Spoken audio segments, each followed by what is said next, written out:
भारत की क्या पहचान होनी चाहिए, हम अपने भारत को कहां ले जाना चाहते हैं, हमारा भारत कैसा भारत होना चाहिए। उस भारत को उसकी पहचान दिलाने के लिए युवा परेशान था, अपनी पहचान को छुपाने के लिए मजबूर था।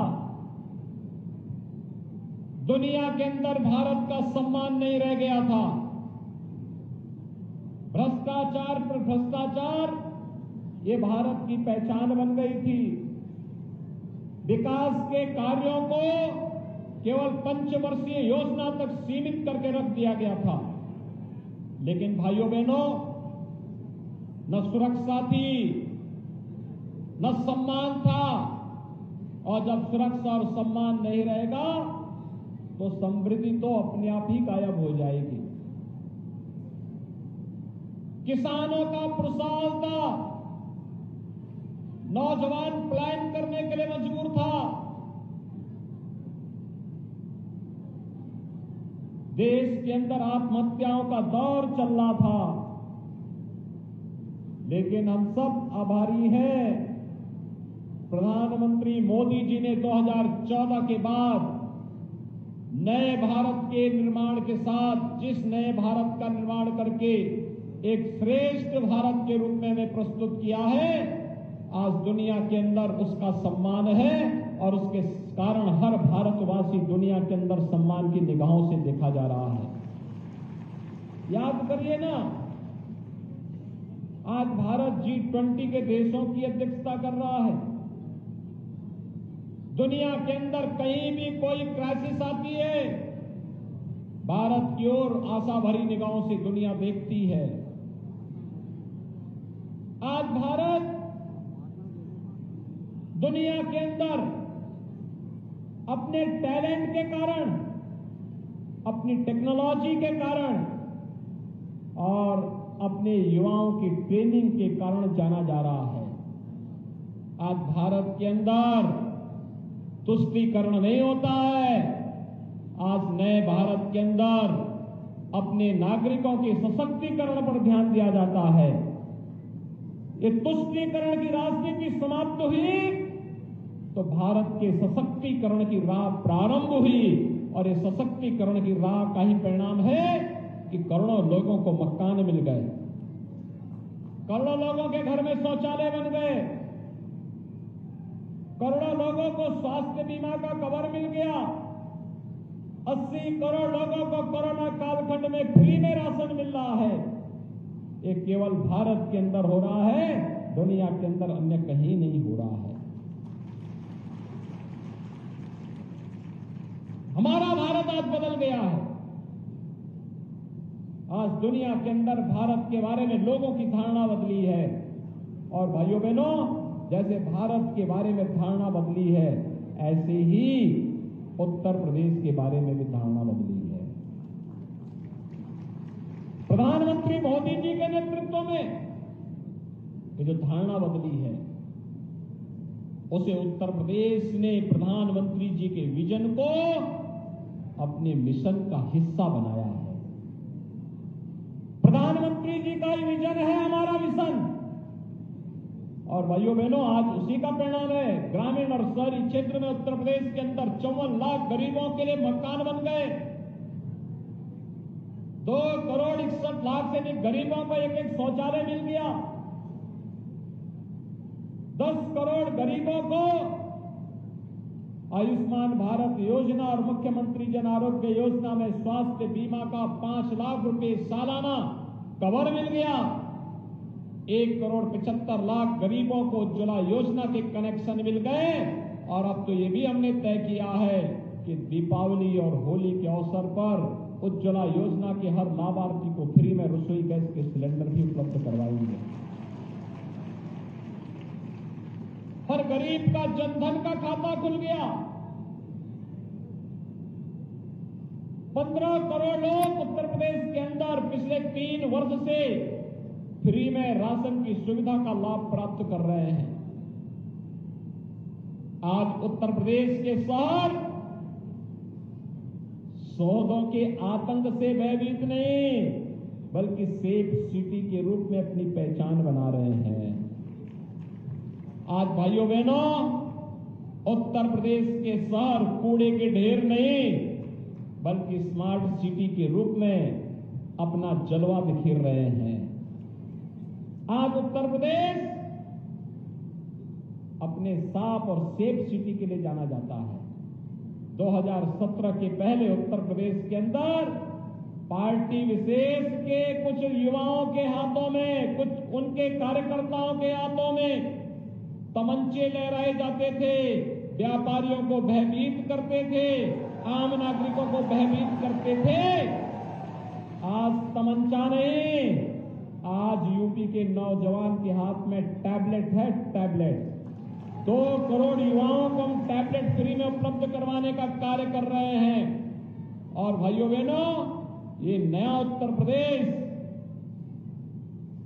नए भारत का नया उत्तर प्रदेश, इसमें स्मार्ट सिटी भी है, सेफ सिटी भी है,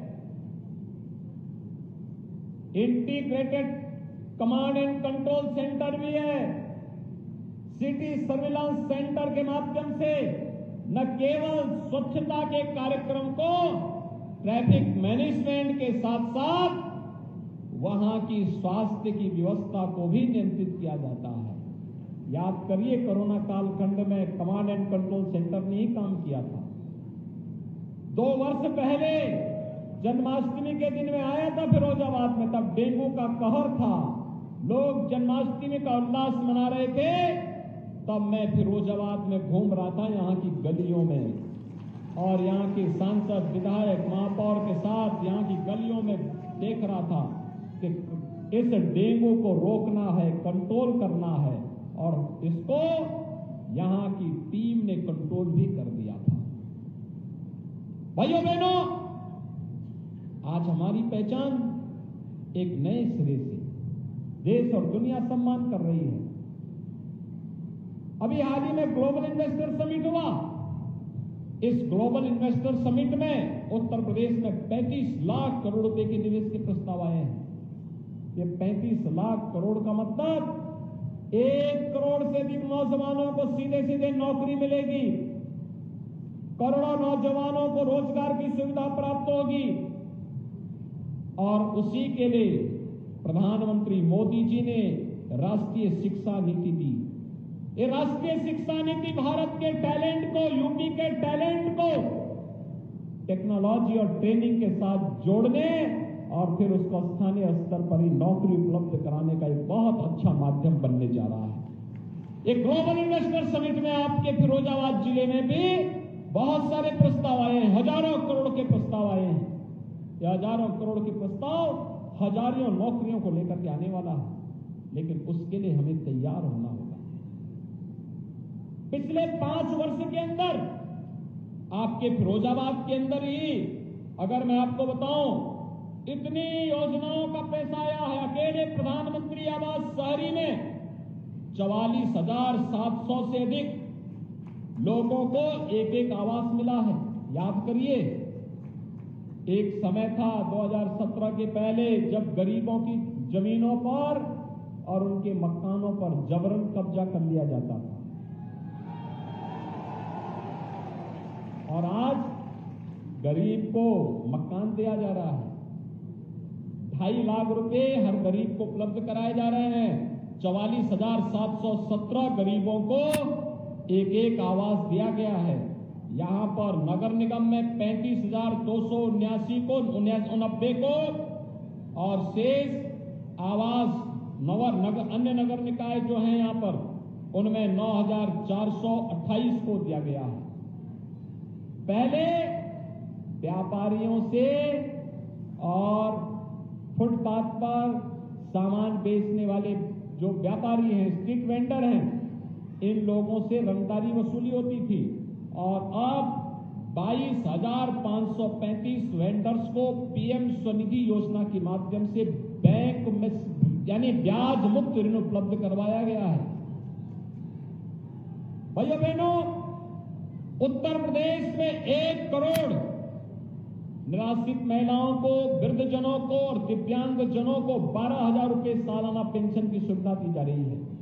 और आपकी फिरोजाबाद में 14,150 निराश्रित महिलाओं को, 4,931 दिव्यांग जनों को, 18,358 वृद्धजनों को 12,000 रुपए सालाना पेंशन की सुविधा का लाभ भी दिया जा रहा है। दीनदयाल उपाध्याय राष्ट्रीय आजीविका मिशन में 792 महिला स्वयंसेवी समूह को 79 लाख का रिवॉल्विंग फंड भी उपलब्ध किया गया है। और मुख्यमंत्री नगर सृजन योजना में नगर निगम फिरोजाबाद का विस्तार हुआ है और नगर पंचायत मक्खनपुर का सृजन भी हुआ है। अमृत मिशन में 323 करोड़ रुपए की 5 परियोजनाएं स्टेट सेक्टर से हम लोगों ने आपके फिरोजाबाद के लिए स्वीकृत की हैं। और इसके साथ ही फिरोजाबाद जनपद में अमृत स्टेट सेक्टर योजना के अंतर्गत 86 करोड़ की 6 अन्य परियोजनाएं भी स्वीकृत हुई हैं।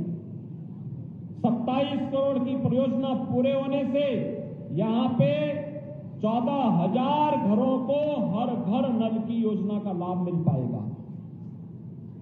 स्वच्छ भारत मिशन में 17,325 व्यक्तिगत शौचालयों का निर्माण हुआ है और 511 लाख रुपए की लागत से सार्वजनिक और सामुदायिक शौचालय भी बनाए गए हैं। कान्हा उपवन का भी निर्माण हुआ है और साथ साथ नगर निगम के साथ साथ अन्य नगर निकायों में भी जो अंत्येष्टि स्थल हैं इनके निर्माण का कार्यक्रम हुआ है। 5 नगर निकायों में पंडित दीनदयाल उपाध्याय आदर्श नगर पंचायत योजना में भी धनराशि स्वीकृत की गई है। भाइयों बहनों, विकास के लिए आज पैसे की कमी नहीं है, लेकिन विकास के लिए विजन भी चाहिए और विकास के लिए नेतृत्व भी चाहिए। और उसी विजन के साथ आज प्रधानमंत्री मोदी जी के विजन को यूपी का मिशन मान करके हम लोग आज इस नगर निकाय चुनाव में आए हैं।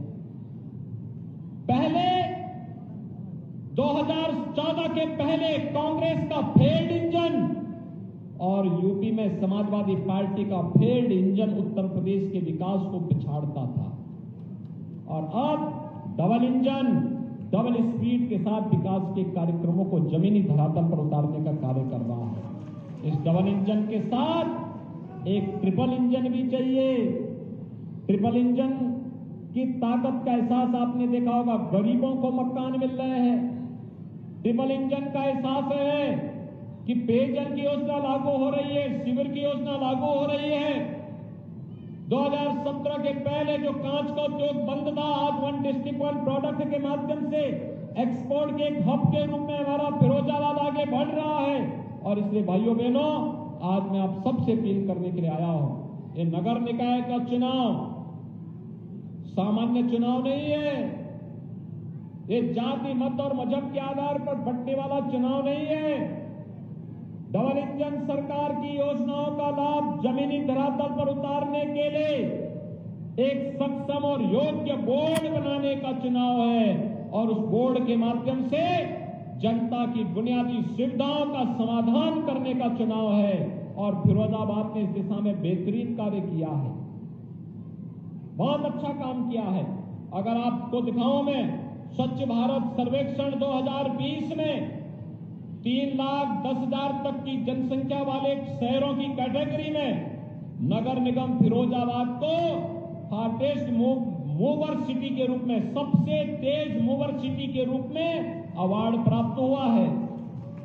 नगर निगम फिरोजाबाद को स्वच्छ वायु सर्वेक्षण 22 में नेशनल क्लीन एयर प्रोग्राम पूरे भारत में दूसरा रैंक प्राप्त हुआ है और national clean air city award के साथ साथ 50 लाख रुपए की प्रोत्साहन राशि भी प्राप्त हुई है। अब आप देख सकते हैं, जब प्रयास होते हैं तो सब आ जाता है और इसीलिए आज मैं आपके पास आया हूं आपसे अपील करने के लिए। आपने पिछली बार भारतीय जनता पार्टी के महापौर को जिताया था। भाइयों बहनों, फुल मेजोरिटी का बोर्ड बनना चाहिए, फुल मेजोरिटी का बोर्ड। और साथ साथ अन्य नगर निकाय भी हैं।